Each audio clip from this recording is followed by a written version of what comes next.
السلام علیکم ورحمۃ اللہ تعالی وبرکاتہ۔ نحمده ونصلی ونسلم علی رسولہ الکریم، اما بعد فاعوذ باللہ من الشیطان الرجیم، بسم اللہ الرحمن الرحیم۔ ان اولیاؤہ الا المتقون، صدق اللہ العظیم۔ آئیے ہم اور آپ سب سے پہلے حضور سرور کائنات، فخر موجودات، باعث تخلیق کائنات، احمد مجتبی محمد مصطفیٰ صلی اللہ علیہ وسلم کی بارگاہ اقدس میں درود و سلام کا ہدیہ پیش کریں اور پڑھیں اللہم صلی علی سیدنا و مولانا محمد معدن الجود والکرم وآلہ الکرام وابنہ الکریم وبارک وسلم صلاۃ و سلام علیک یا رسول اللہ صلی اللہ تعالی علیہ وسلم۔ عزیزان ملت اسلامیہ، جیسے کہ اشتہار سے اور اعلان سے آپ کو معلوم ہو چکا کہ ہمارا آج کا یہ اجتماع جلالۃ العلم استاذ الاساتذہ ابو الفیض حضور حافظ ملت حضرت علامہ عبدالعزیز محدث مراد آبادی رحمۃ اللہ تعالی علیہ کی ذات کی طرف منسوب ہے۔ آج ان کا 48واں عرس ہے۔ حضور حافظ ملت علیہ رحمہ جامعہ اشرفیہ کے بانی جو مبارک پور اعظم گڑھ میں موجود ہے، اہل سنت و جماعت احناف کا سب سے بڑا ادارہ، وہاں کے فارغین کو مصباحی کہا جاتا ہے، کیونکہ فی الحال اگرچہ اس کا نام جامعہ اشرفیہ یا الجامعۃ الاشرفیہ ہے، لیکن پہلے جب وہ چھوٹے مدرسے کی شکل میں تھا تو اس کا نام تھا دارالعلوم اہل سنت مدرسہ اشرفیہ مصباح العلوم۔ تو اسی مصباح العلوم کی طرف نسبت کرتے ہوئے وہاں کے فارغین اپنے نام کے ساتھ مصباحی لگاتے ہیں۔ یہ نسبت ہے۔ حضور حافظ ملت علیہ رحمت و رضوان، اللہ تبارک و تعالیٰ نے آپ کو کیسا مرتبہ عطا فرمایا۔ آپ کو صرف استاذ العلماء نہیں بلکہ استاذ الاساتذہ کہا جاتا ہے۔ دوسرے علماء ایسے ہوتے ہیں جو پڑھاتے ہیں اور عالم بناتے ہیں۔ حضور حافظ ملت نے پڑھایا تو صرف عالم نہیں بنایا، ان کو استاذ بنا دیا، وہ دوسروں کے استاذ بن گئے۔ تو اس اعتبار سے حضور حافظ ملت کو استاذ الاساتذہ یعنی استاذوں کے بھی استاذ کہا جاتا ہے۔ اور علمی شان کیسی، علمی جلالت کہ آپ کو جلالت العلم کہا جاتا ہے، اور حدیث کی مہارت کی وجہ سے اور جامعہ اشرفیہ کے شیخ الحدیث کے عہدے پر ایک عرصے تک فائز رہنے کی وجہ سے آپ کو محدث مراد آبادی بھی کہا جاتا ہے، کیونکہ آپ کا تعلق مراد آباد سے تھا۔ آج حضور حافظ ملت ہمارے درمیان موجود نہیں، لیکن ان کا قائم کردہ ادارہ دین کا قلعہ جامعہ اشرفیہ آج بھی اپنی پوری آب و تاب کے ساتھ موجود ہے اور اپنی روشنی بکھیر رہا ہے، اور فیضان حضور حافظ ملت سے ایک جہان کو مالا مال کرتا ہوا نظر آ رہا ہے۔ علامہ ارشد القادری جو حضور حافظ ملت کے شاگرد ہیں، وہ خود ارشاد فرماتے ہیں کہ حضور حافظ ملت ہمارے درمیان سے چلے گئے، لیکن اس شان سے گئے کہ آپ نے زبان تو بند کر لی لیکن لاکھوں منہ میں زبان عطا فرما کے گئے۔ حضور حافظ ملت چلے گئے،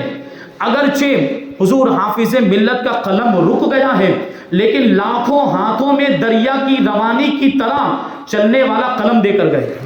حضور حافظ ملت نے فکر و تدبر کا سلسلہ اگرچہ آپ کا موقوف ہو چکا، لیکن لاکھوں کو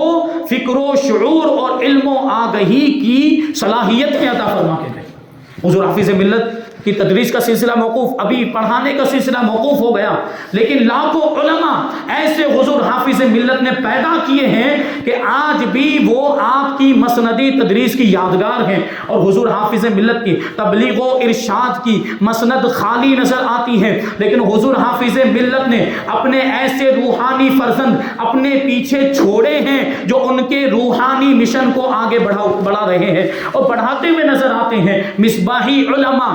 جامعہ اشرفیہ کے فارغین حضور حافظ ملت کے شاگرد صرف ہندوستان میں نہیں بلکہ پوری دنیا کے مختلف ممالک میں، چاہے وہ امریکہ ہو یا جو ہے کہ یوروپ ہو، ہر جگہ پہ اسلام کا پرچم لہراتے ہوئے نظر آ رہے ہیں۔ یہ حضور حافظ ملت کا فیضان ہے۔ حضور حافظ ملت ایک چھوٹے سے قصبے میں پیدا ہوئے اور وہاں سے نکل کر یہ فقیر، یہ درویش کہاں سے کہاں پہنچا اور جامعہ اشرفیہ قائم کر کے اتنا بڑا کارنامہ انجام دیا کہ آج پوری دنیا میں اس کا ڈنکا بج رہا ہے۔ حضور حافظ ملت مراد آباد کے چھوٹے سے قصبے بھوجپور میں پیدا ہوئے، 1312 ہجری میں صبح کے وقت پیر کے دن پیدا ہوئے۔ آپ کے والد ماجد کا نام تھا حافظ غلام نور رحمت اللہ تعالی علیہ، اور آپ کے دادا جان کا نام تھا مولانا عبد الرحیم۔ جب حضور حافظ ملت پیدا ہوئے تو آپ کے دادا جان نے آپ کا نام رکھا عبد العزیز، اور کیا کہا تھا؟ ساتھ میں یہ کہا تھا کہ بزرگوں کے نام پر نام رکھنا چاہیے، اللہ کے نیک بندوں کے ناموں پر اپنے بچوں کے نام رکھنا چاہیے تاکہ اس کی برکتیں بچے کی زندگی میں شامل ہو جائیں۔ تو حضور حافظ ملت کے دادا جان نے حافظ ملت کا نام عبد العزیز رکھا اور ارشاد فرمایا کہ میں اپنے پوتے کا نام دہلی کے بہت بڑے محدث حضرت شاہ عبد العزیز محدث دہلوی کے نام پر رکھتا ہوں کہ یہ بھی انشاءاللہ عالم دین بنے گا۔ اب دیکھیں یہ تو انہوں نے یہ پیشن گوئی کی تھی اور اس نیت کے ساتھ حضرت حضور حافظ ملت کا نام رکھا تھا عبد العزیز، تو وہ برکت کیسے ظاہر ہوئی؟ بہرحال حضور حافظ ملت کے والد ماجد بھی بڑے نیک متقی اور پرہیزگار تھے، حافظ قرآن تھے، اور آپ کا حافظہ بہت مضبوط تھا، متبع سنت، پابند شریعت اور عاشق قرآن سے بڑی محبت، چلتے پھرتے اٹھتے بیٹھتے قرآن کی تلاوت کیا کرتے تھے۔ یہ حضور حافظ ملت کے والد ماجد حضرت حافظ غلام نور رحمت اللہ تعالی علیہ، اور جب آپ کے بچے اور یا آپ کے گھر میں آپ کے بھائیوں کے بچے 7 سال کے ہو جاتے تو آپ ان کو نماز کی تاکید کرتے تھے، اور جب بھی آپ کے گھر میں کوئی مہمان آتا تھا تو خود مہمان نوازی کیا کرتے، اور اگر آنے والا مہمان نمازی ہوتا تو رات میں بھی ٹھہرا لیتے، اور اگر نمازی نہیں ہوتا تو کھانا کھلا کے رخصت کر دیا کرتے۔ حضور حافظ ملت کے والد ماجد ایک مرتبہ حج و زیارت کے لیے تشریف لے گئے۔ اب وہاں جانے کے بعد جب واپسی کا وقت آیا، حج سے فارغ ہونے کے بعد، وہ پرانے زمانے میں جو سمندری جہاز ہوتا ہے، پانی کا جہاز، اس میں سفر کیا جاتا تھا۔ جب واپسی کا وقت آیا، حضور حافظ ملت کے والد ماجد حضرت غلام نور حافظ غلام نور سارے پیسے ختم ہو گئے، اخراجات ختم ہو گئے، واپس آنے کے لیے ٹکٹ کا پیسہ نہیں ہے کہ کیسے واپس آئیں، تو کسی کے سامنے ہاتھ نہیں پھیلایا بلکہ مزدوری کرتے رہے، محنت کرتے رہے۔ 9 مہینے تک حضور حافظ ملت کے والد ماجد حافظ غلام نور رحمت اللہ تعالی علیہ نے وہاں رہ کر مکہ مکرمہ میں رہ کر محنت اور مزدوری کر کے پیسہ کمایا، اور جب وہ ٹکٹ کے پیسے اتنے جمع ہو گئے تو پھر 9 مہینے کے بعد واپس آئے ہیں۔ یہ ہے تقوی اور پرہیزگاری۔ یہ ساری صفتیں حضور حافظ ملت کو اپنے والد سے ملی ہیں۔ حضور حافظ ملت کے والد ماجد تقریباً 100 سال کی عمر ہوئی، 100 سال کی عمر میں آپ کا وصال ہوا، اور پھر آپ کی والدہ ماجدہ بھی بڑی عابدہ زاہدہ اور صوم و صلاۃ کی پابند، نماز روزے کی پابند تھی، اور مخلوق کی خیر خواہی، مسلمانوں کی خیر خواہی اور ایثار اور قربانی اور ہمدردی کا جذبہ ایسا آپ کے دل کے اندر کوٹ کوٹ کر بھرا ہوا تھا کہ غربت ہونے کے باوجود، تنگ دستی ہونے کے باوجود، کبھی کبھی ایسا ہوتا تھا کہ اپنے گھر میں بنا ہوا کھانا وہ پڑوسیوں کو جا کر دے دیا کرتی تھی۔ آپ کے پڑوس میں ایک بیوہ عورت رہا کرتی تھی، وہ بڑی غریب تھی، تو بسا اوقات ایسا ہوتا کہ اپنے گھر کا کھانا لے جا کر، اپنے حصے کا کھانا لے جا کر وہ اس بیوہ عورت کو، اپنی پڑوسن کو جا کر دے دیا کرتی تھی اور خود بھوکی رہ جاتی تھی۔ یہ صبر و قناعت کے معاملات اور یہ صفتیں اللہ نے حضور حافظ ملت کو بھی عطا فرمائیں آپ کے والدین کے صدقے میں۔ بہرحال ابتدائی تعلیم آپ نے والد ماجد ہی سے حاصل کی، ناظرہ قرآن اور حفظ قرآن کی تکمیل کی، اور فارسی کی چند کتابیں، اردو کی 4 جماعتیں آپ نے قصبہ بھوجپور میں رہ کر ہی مکمل کی، اور اس کے بعد فارسی کی ابتدائی چند کتابیں پڑھنے کے لیے پیپل ثانہ ضلع مراد آباد میں آپ وہاں تشریف لے جاتے تھے۔ فارسی کی چند کتابیں ابھی پڑھی تھی کہ غربت کی وجہ سے، گھر کے ماحول کی وجہ سے، مجبوریوں کی وجہ سے، معاشی پریشانیوں کی وجہ سے حضور حافظ ملت نے تعلیم کا سلسلہ موقوف کر دیا، اور پھر وہاں پر قصبہ بھوجپور کے اندر حضور حافظ ملت ایک مدرسہ تھا جس کا نام تھا مدرسہ حفظ القرآن، وہاں پڑھانے لگ گئے، مدرس کی حیثیت سے کام کرنے لگ گئے، اور وہیں ایک مسجد تھی بڑی مسجد، اس میں امامت کرنے لگ گئے۔ حضور حافظ ملت اکثر و بیشتر اپنی والدہ ماجدہ کی بارگاہ میں غمگین ہو کر حاضر ہوتے اور عرض کرتے کہ دادا جان تو کہا کرتے تھے کہ میرا پوتا عالم دین بنے گا، لیکن میں تو عالم نہ بن سکا، میں تو اب دیکھیں امامت میں لگ گیا ہوں، میں تو پڑھانے میں لگ گیا، اور پھر چند کتابیں پڑھی ہیں، میں عالم نہیں بن پایا۔ تو آپ کی والدہ ماجدہ بھی غمگین ہو جاتی، ان کی آنکھیں بھی نم ہو جاتی، اور وہ اللہ کی بارگاہ میں ہاتھ اٹھا دیا کرتی اور اپنے لخت جگر کے لیے دعا کیا کرتی تھی۔ بہرحال دیکھیں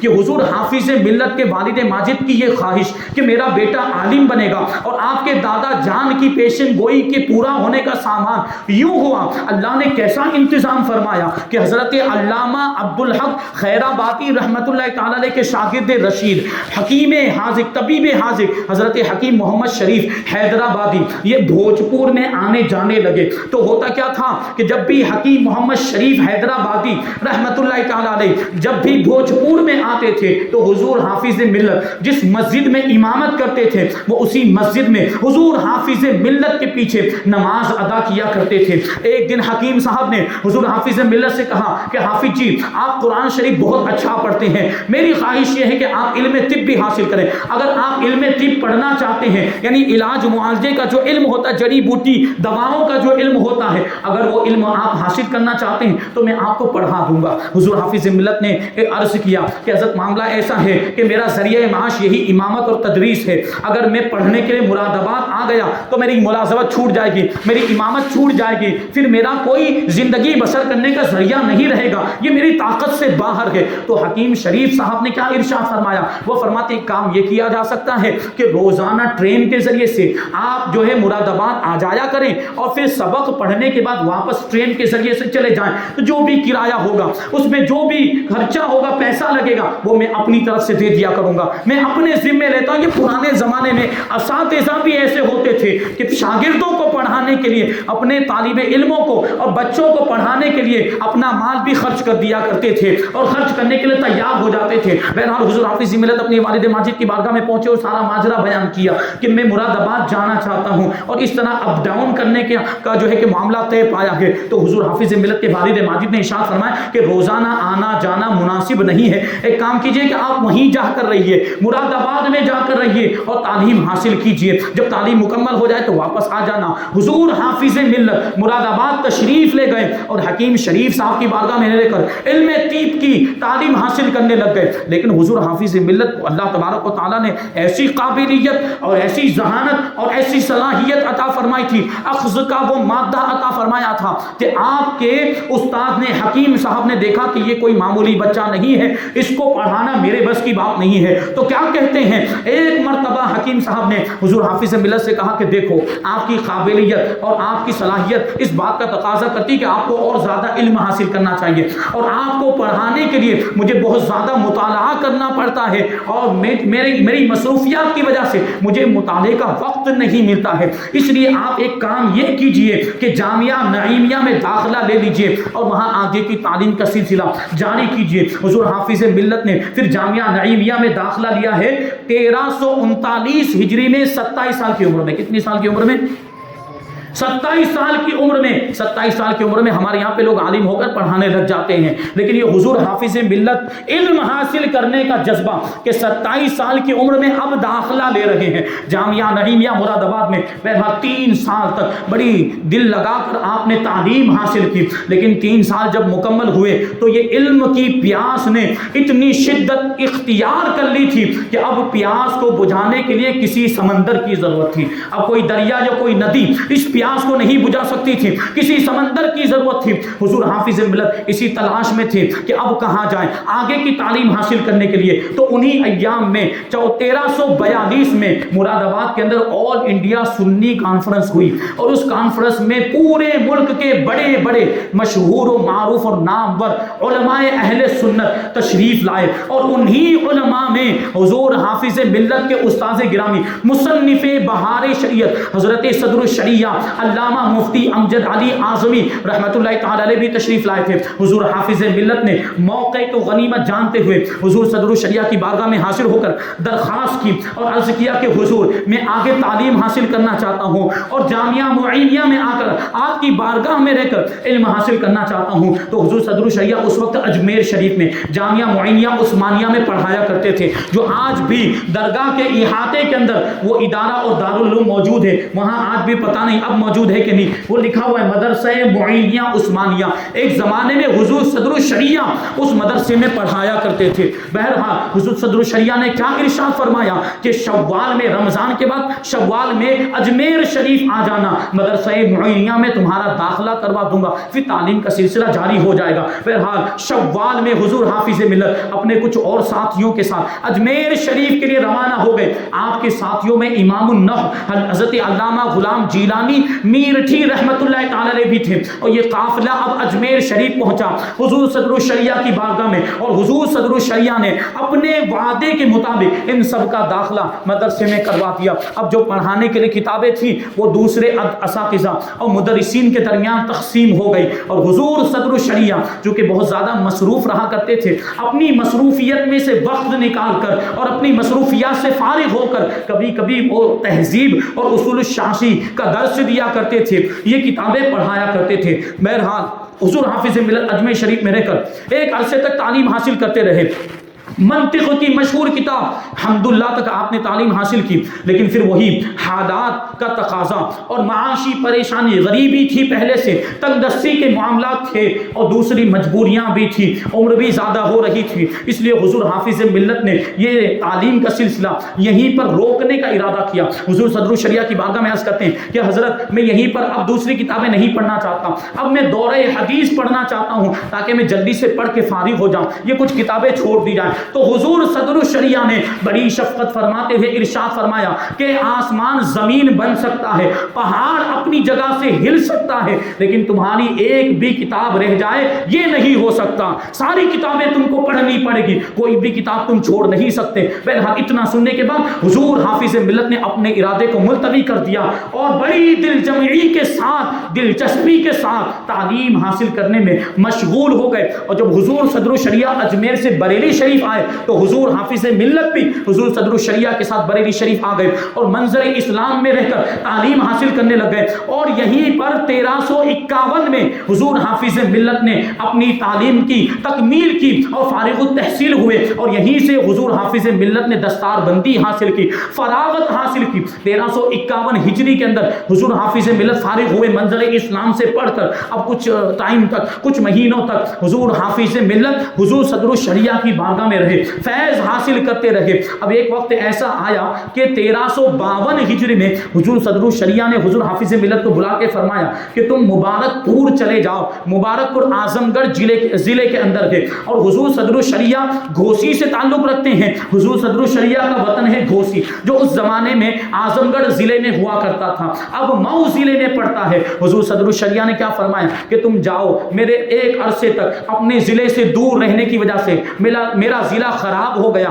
وہاں جاؤ اور دین کی خدمت کا فریضہ انجام دو۔ حضور حافظ ملت نے کہا کہ حضرت میں ملازمت نہیں کرنا چاہتا۔ تو حضور صدر الشریعہ نے فرمایا کہ تم کو ملازمت کے لیے کون بھیج رہا ہے، میں تو دین کی خدمت کرنے کے لیے بھیج رہا ہوں۔ تو اس طریقے سے حضور حافظ ملت 1352 ہجری 29 شوال المکرم کو مبارک پور تشریف لائے اپنے استاذ گرامی کے حکم پر۔ یہ حضور حافظ ملت حضور صدر الشریعہ کے شاگرد ہیں، اور استاد و شاگرد کا کیسا رشتہ مضبوط تھا، اور آپس میں کیسی محبت تھی۔ بڑی مشہور باتیں حضور حافظ ملت کے تعلق سے یہ بات بھی مشہور ہے کہ حضور حافظ ملت گرم چائے پیتے تھے، اور انتہائی گرم چائے، ٹھنڈی چائے پینا پسند نہیں کرتے، اور ارشاد فرمایا کرتے تھے کہ میں گرم چائے صرف اس لیے پیتا ہوں کہ میرے استاد حضور صدر الشریعہ بھی گرم چائے پیا کرتے تھے۔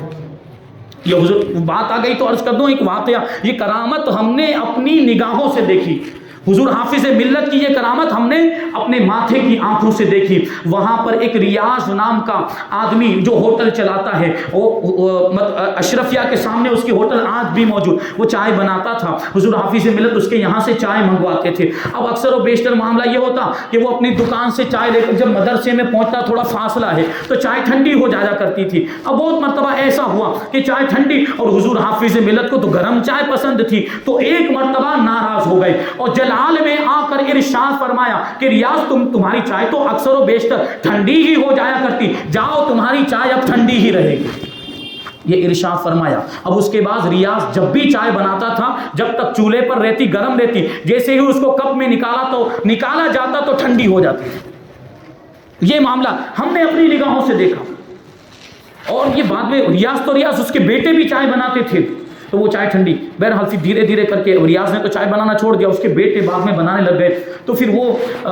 چائے گرم ہونے لگ گئی۔ لیکن یہ کرامت ہم نے دیکھی کہ وہ چائے ان کے لڑکے نے چولہے سے اتار کر ہم کو دی، اور ہم نے ابھی کپ ہاتھ میں لیا تو بہت ٹھنڈی ہو، یعنی تھوڑی سی معمولی سی گرم رہ گئی، لیکن جو صورت والوں کے لیے تو پینے کے لائق نہیں ہوتی اس طرح کی چائے، وہ تھوڑی سی گرم تھی وہ چائے۔ تو بہرحال وہ یہ حضور حافظ ملت کی کرامت ہے، اللہ تبارک و تعالیٰ نے آپ کی زبان میں وہ تاثیر عطا فرمائی تھی۔ حضور حافظ ملت مبارک پور میں تشریف لائے، مدرسہ اشرفیہ مصباح العلوم میں پڑھانا شروع کیا، اور تھوڑے ہی عرصے میں آپ کے علم و عمل اور آپ کے انداز تدریس، آپ کے تقویٰ و پرہیزگاری کا ایسا چرچا ہوا کہ دور دور سے تشنگان علوم نبویہ حضور حافظ ملت کی بارگاہ میں حاضر ہونے لگے۔ اب اتنے زیادہ طالب علم حاضر ہونے لگ گئے علم حاصل کرنے کے لیے کہ اب وہ مدرسے کی عمارت چھوٹی پڑنے لگ گئی، تو اس کے بعد اس کو منتقل کر کے گولا بازار میں لے جایا گیا، ایک دوسری عمارت میں منتقل کیا گیا۔ لیکن ایک وقت تو آیا کہ وہ عمارت بھی اپنی تنگی دامن کا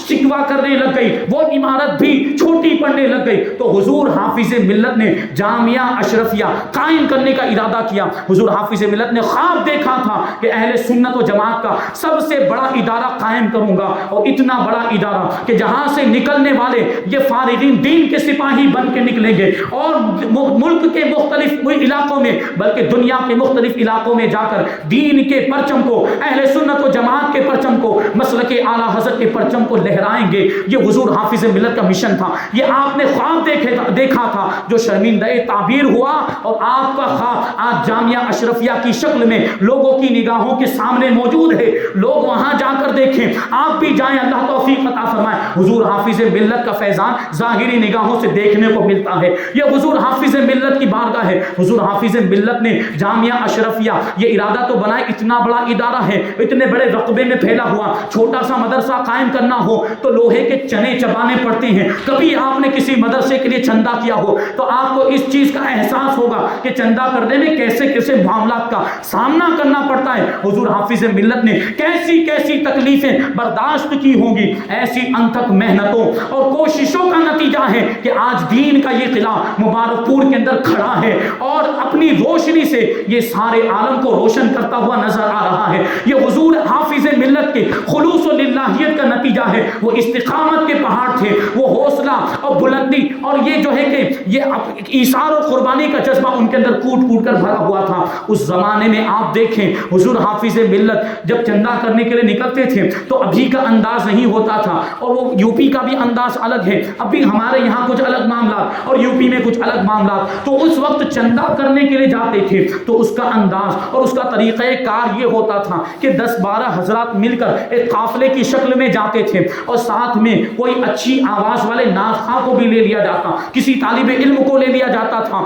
جو اچھی آواز میں نعت پڑھتے تھے۔ تو اس طرح جو ہے کہ گلی گلی کوچوں میں گھومتے تھے، لوگوں کے گھروں پر، لوگوں کے دروازوں پر جاتے تھے، اور ان کے دروازے پر جا کر وہاں کھڑے ہو کر یہ نعت شریف پڑھنے والے طالب علم کو حکم دیا جاتا تھا، وہ نعت شریف پڑھتے تھے، تو وہ گھر والا جو ہوتا تھا وہ نعت شریف کے نذرانے کے طور پر اور نعت شریف کے ہدیے کے طور پر جو کچھ بھی پیش کرتا تھا وہی اس زمانے کا چندہ ہوا کرتا تھا۔ سوچیں آپ، یہ مبارک پور کوئی بہت بڑا شہر نہیں ہے، یہ چھوٹا سا قصبہ ہے، اور اس زمانے میں کوئی بہت زیادہ مالدار لوگ نہیں رہتے تھے، لیکن اس مرد قلندر کے حوصلے کو انہوں نے دیکھا تھا، حضور حافظ ملت کے خلوص و للہیت کو انہوں نے دیکھا تھا، اس لیے ان کے اندر بھی دین کا جذبہ بیدار ہو گیا تھا۔ آپ کو پتا ہو چاہیے. حضور حافظ ملت جب چندہ کرنے کے لیے نکلتے تھے، جب اشرفیہ کے نام کے چندہ کا اعلان ہوتا تھا تو صرف مرد حضرات ہی نہیں پیسوں کے ذریعے ہی حصہ نہیں لیتے تھے، بلکہ بسا اوقات عورتیں اپنے زیورات اتار کر حضور حافظ ملت کی بارگاہ میں پیش کر دیا کرتی تھی.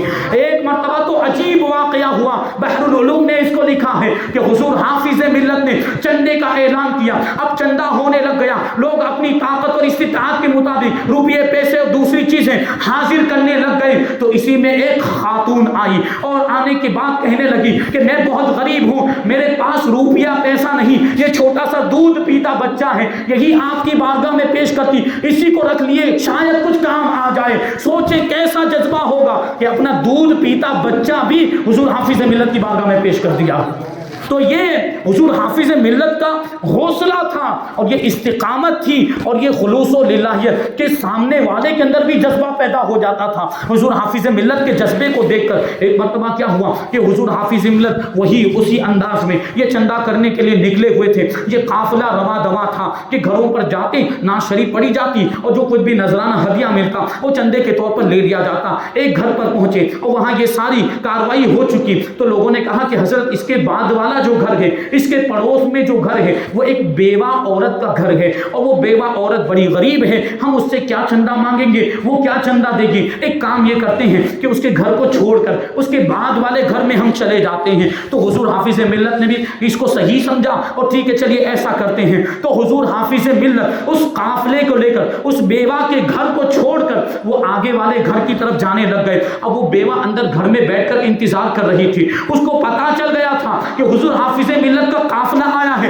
چندہ کرنے کے لیے. وہ اپنی تیاری میں بیٹھی ہوئی تھی، لیکن ادھر معاملہ یہ کہ حضور حافظ ملت نے اس کو غریب سمجھ کر، اس کو بیوہ سمجھ کر اور یہ سمجھ کر کہ اس کو خود حاجت ہے، اس کو خود ضرورت ہے، اس کے گھر کو چھوڑ کر جب حضور حافظ ملت کا یہ قافلہ جانے لگ گیا تو اس خاتون نے اندر سے آواز دی کہ مجھے محروم کر کے کہاں جا رہے ہیں، مجھے محروم کر کے کہاں جا رہے ہیں، میں بھی اس دین کے کام میں حصہ لینا چاہتی ہوں، مجھے کیوں محروم کر رہے ہیں. حضور حافظ ملت رک گئے اور پوچھا کیا معاملہ ہے. تو وہ اندر سے ایک انڈا لے کر آئی. دیکھیے حوصلہ دیکھے، غریب ہے لیکن دین کے کام میں حصہ لینا چاہتی. دین کے کام کا یہ جذبہ کیسے پیدا ہوا تھا؟ حضور حافظ ملت کے جذبے کو دیکھ کر ایثار و قربانی کا جذبہ یہ پیدا ہوا. اب وہ بیوہ اور غریب ہونے کے باوجود اپنے گھر میں جو کچھ بھی تھا اب وہ ایک انڈا ہی رہا ہوگا تو وہ انڈا لے کر آئی اور حضور حافظ ملت کی بارگاہ میں پیش کیا. ہمارے آپ کے آج کل کے کوئی مولوی صاحب ہوتے، یا میں کسی کی برائی نہیں کرتا، چندہ کرنے کے لیے نکلتے ہیں، بسا اوقات 1-2 روپیہ دے دیا جاتا ہے تو انکار کر دے. 1-2 روپے کا ہم کیا کریں گے، یہ 5 روپے کا ہم کیا کریں گے، دینا ہو تو کم سے کم 100 روپیہ دو یا 500 روپیہ دو.